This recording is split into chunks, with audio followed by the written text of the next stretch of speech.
అమెరికాలోని టెక్సాస్ రాష్ట్రాన్ని భారీ వరదలు ముంచెత్తాయి. ఈ జల ప్రళయంలో మృతుల సంఖ్య 70కు చేరింది. చనిపోయిన వారిలో 21 మంది చిన్నారులు ఉండటం తీవ్ర విషాదాన్ని నింపింది. పలు ప్రాంతాల్లో గల్లంతైన వారి కోసం సహాయక బృందాలు ముమ్మరంగా గాలిస్తున్నాయి.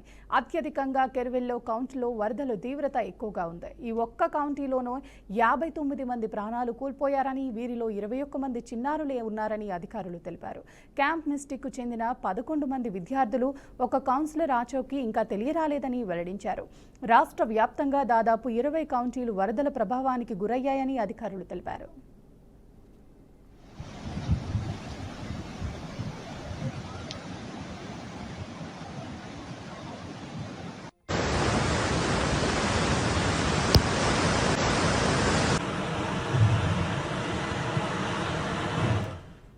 టెక్సాస్ గవర్నర్ గ్రెగ్ అబాట్ మరో 6 కౌంటీలను కూడా విపత్తు ప్రభావిత ప్రాంతాలుగా ప్రకటిస్తూ ఉత్తర్వులు జారీ చేశారు. శిథిలాలను తొలగించే ప్రక్రియ వేగవంతం చేసేందుకు తక్షణమే స్పందించి విపత్తుగా ప్రకటించిన అధ్యక్షుడు డొనాల్డ్ ట్రంప్కు ఆయన కృతజ్ఞతలు తెలిపారు. పేరుకుపోయిన శిథిలాల వల్ల గాలింపు చర్యలకు ఆటంకం కలుగుతుందని అన్నారు. రానున్న 24 నుంచి 48 గంటల్లో భారీ వర్షాలు, ఆకస్మిక వరదలు సంభవించే ప్రమాదం ఉందని, ప్రజలు అప్రమత్తంగా ఉండాలని హెచ్చరించారు.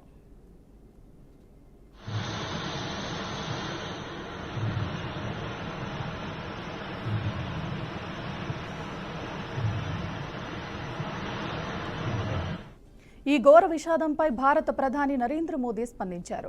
టెక్సాస్ వరదల్లో ప్రాణ నష్టం, ముఖ్యంగా చిన్నారులు మరణించడం తీవ్ర విషాదకరమని అన్నారు.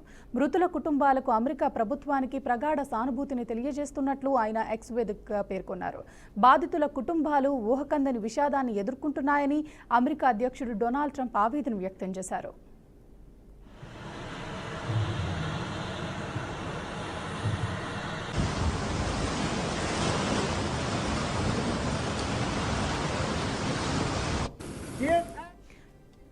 టెక్సాస్ ప్రజా భద్రతా విభాగం ఆధ్వర్యంలో సహాయక చర్యలు కొనసాగుతున్నాయి. 18 పడవలు, 11 మంది టెక్సాస్ రేంజర్లు, 9 హెలికాప్టర్లతో గాలింపు చేపడుతున్నట్లు అధికారులు తెలిపారు. గల్లంతైన వారిని గుర్తించడానికే అత్యంత ప్రాధాన్యత ఇస్తున్నామని ఉన్నతాధికారులు స్పష్టం చేశారు.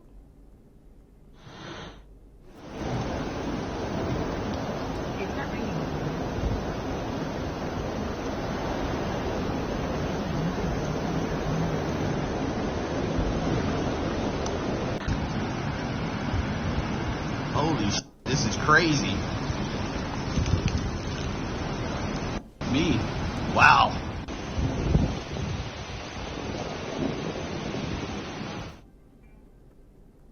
ఇవి బులెటిన్ అప్డేట్స్ చూస్తూనే ఉండండి. బీఆర్కే న్యూస్ తెలుగుడి సత్తా.